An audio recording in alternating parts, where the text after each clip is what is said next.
Okay, hope everybody's doing well. Let's move this piece of paper out of the way here. And it was back to the Great Oregon Steam Up for me. I took a little bit more video, and I am just absolutely zapped. I mean, it's been a long day. I got there at 6:30 or something like that. I had to wait a half an hour. Last time they let us in early, this time they did not. Most of the same vendors were there, but there were a few people that were not there. And there were a couple of items that sold that I thought I might have picked up, but for the most part, everything that I had looked at. There was one toy tractor item that I was kind of eyeballing. I probably should have grabbed it, but it was not there. It's like, oh shoot. There were very few of them. Most of the toy tractors were $50 or more. So if you ever see any like John Deere tractors, Arnold toys, that sort of thing, pick them up if they're, under $10. Because those things are just ridiculously expensive. There was a big scratch and dent section for about $10 or $15, but some of them had just major broken pieces on it that could not be repaired or restored. So they were just parts machines, but if that. So that was not a good deal there. But I'll show you a few things I got. I can't show everything. It's one of those times where you just see a lot of unique things that you're never going to see ever again. Those are the only types of events. Sometimes you'll see things, a good 75% of everything is on par with eBay. I was like, well, why do I need to spend eBay prices at a flea market? It actually rained a little bit and people were worried because their stuff was getting wet, so they had to tarp stuff, which is very insane. In fact, on my way to the Steam Up, there was a huge fire, but you go to the internet and it doesn't exist. That's the crazy thing about the internet, is everything is there and nothing is there. I mean, I don't understand. There was this big fire on my way to and I saw flames and everything, and I guess maybe it was just absolutely nothing, or no one cared. Nobody bothered to report it. I couldn't get a picture of it because it was right off the freeway and the interstate, and my camera took a picture of the seat of the car. So what can you do? I thought, because it was just there for a split second, then trees again. But man, it was crazy. Crazy, crazy, crazy. So I'll start off with the elephant in the room here. And it's another item from the firehouse, or the fire station museum. I could have got one of those kind of like tanks that was like a fire extinguisher tank thing. These were not the copper brass ones that are all hot collectibles now or whatever. These are kind of the silver colored ones. They were out of the 1960s, and the graphics were not quite there. They were only $10 a piece, but I decided, you know what, I don't know what I'm going to do with it. But I bought another helmet, and it could be useful at some point. Again, it's another Swedish fire helmet of some kind. Brands for Varet, Kalmar, and I got number 8 this time. I got a white helmet. It's a little chipped on the front. I need to look and see if there's any way to repair that, or just make it look a little better. So anyway, that's what that is there. So I just thought that was kind of fun. There's the logo there, and it was number 8. I wanted to say this is from the 70s, but this one does not have any kind of markings on the inside of it. Really don't know the history of this one here. Maybe it actually could be newer than the 70s. It almost has a kind of, inside there's some kind of Velcro straps in there that make it look a little newer. Well, we'll see. But it was unusual, so I decided, hey, you know what, why don't I just get it? The next biggest thing that I bought, which is one of the last things I bought, the street sign guy had all his street signs out. Actually, there used to be 2 street sign guys, and they, I think, kind of shared the collection. But the one guy was there, and so I bought one of his $5 signs, because as much as I wanted the other ones, they're big and just difficult to display, and I just didn't know what to do with it, so I just bought this one because it was fairly bright and colorful. Area 4, permit parking, 8 a.m. to 5 p.m. Monday through Friday. Cities, holidays excluded. As cool as signs are, nobody was buying them. No one. That guy said that he took forever putting out his signs. But greeley.gov.com/parking.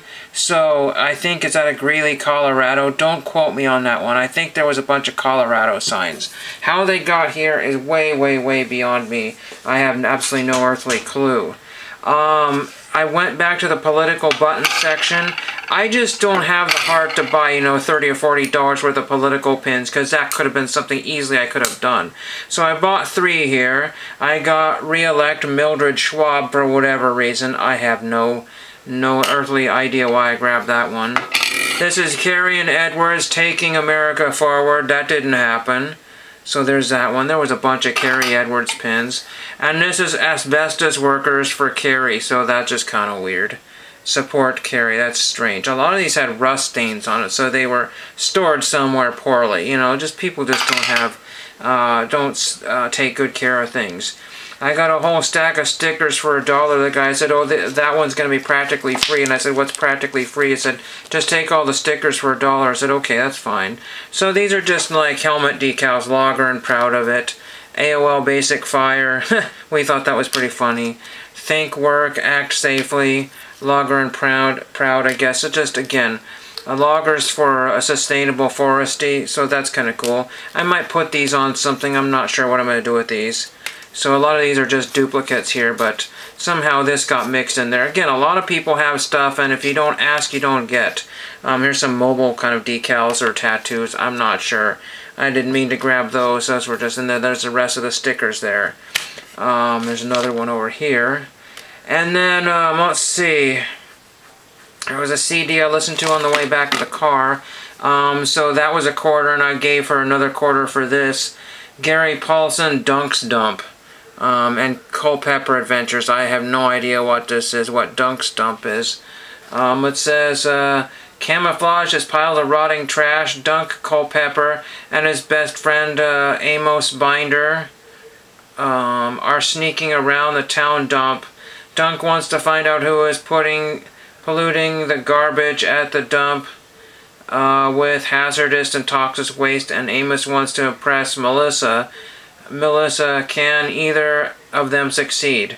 Gary Paulson is a 3-time Newbery Honor Book winner. He and his wife have homes in New Mexico, Wyoming, and Minnesota. I believe I have Paulson's autograph. I think I wrote to him and said, "Dear Mr. Paulson, give me your autograph." That's what happened. But anyway, there's a weird book there. I've never seen that one before. What else do I have here? I got a TTM autograph request, and I don't know if I showed that. And we'll get to that right now. I accidentally threw away the envelope here. But I got 404 from Tom Wallish. We've got the Tom Wallish Free Skiing. He's a very good signer, so if you have his cards. If I've already shown these, then you get a bonus second viewing of these. So there's his base card from 2014. There's his bronze card. There's his silver card, he's signed at the bottom there, and there's his gold card. He has a rainbow foil card there, but A, that was kind of expensive, B, it was hard to find, and C, I just didn't feel like buying it from a separate vendor. Some of those are $1 and some of those are $5 or more, so no rhyme or reason why that is. I picked these up at the Steam Up. You saw one last time, but I got 2 more of these patches because they're so hard to find. I probably should have bought the whole deal there. I don't know how many he had, but now at least I have 3 of these things. 2 for keep and 1 for trade or something like that. If a scout collector found out that they needed it, then I would have that. Assuming these are legit, I'm pretty sure they are. Why wouldn't they be? But there used to be a lot of fake scout patches. You can see there's a slight difference in the backing of these here, so hopefully there's no shenanigans going on there, but slightly different backing there. So there are those. Then I picked up some more postcards here. Again, I'm trying to find postcards that I can physically use, so I got 4 of them, spent a whole $1. Here's Nutty Over Nuts, so there's that one there. This one here is a Stubborn Pet. And it looks like the kid is pulling some sort of grasshopper there, a giant grasshopper. No idea what that is. You know, 50s, 60s era postcard. Then we have this one here, Crafty Elusive Elk. So I didn't care about condition. I didn't care if they got beat up in my jacket pocket. And I don't know why I grabbed this one. This one kind of got some water damage, I think. Biosphere 2. Space Biospheres Ventures. There were some space postcards which I forgot to look at. No idea what that is. That guy is looking at some sort of fish there. Absolutely no earthly clue what that one is. I have no use for that one there. That's out of Arizona, so no idea. Then I hit the Goodwill bins on the way back. Didn't find very much there at all. I spent a whopping, I think, 35 cents. And I found these 2 items here. An RNC pin here from 2022. So there was that one. That just came out in one of the new fresh rows. And then I found this one here, Trump 2020. So that was kind of interesting to find those there. No idea. And then I got these because I remember these from when I was a kid. And these are signs that went to Lincoln Logs. And I think my Lincoln Logs, here's the shave and bath, 25 cents. You just do not find these. It's not that like they're rare or valuable, but you just don't find the old cardboard signs for the Lincoln Logs from the 70s and 80s. There's a Stage Depot on the back side of it. Then we have the general store and U.S. Post Office. People use these for train sets, or they left them outside and they got wet or damaged. Pony Express deliveries. And then we have the bank, the upside down bank. And then we have the Lincoln Grand Hotel, so Lincoln Logs from the 70s and 80s. That's pretty much it, aside from, you know, anything else I might have grabbed.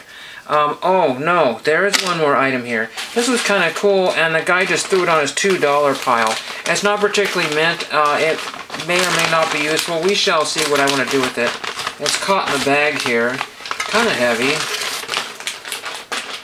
But this is an old, ancient postal scale.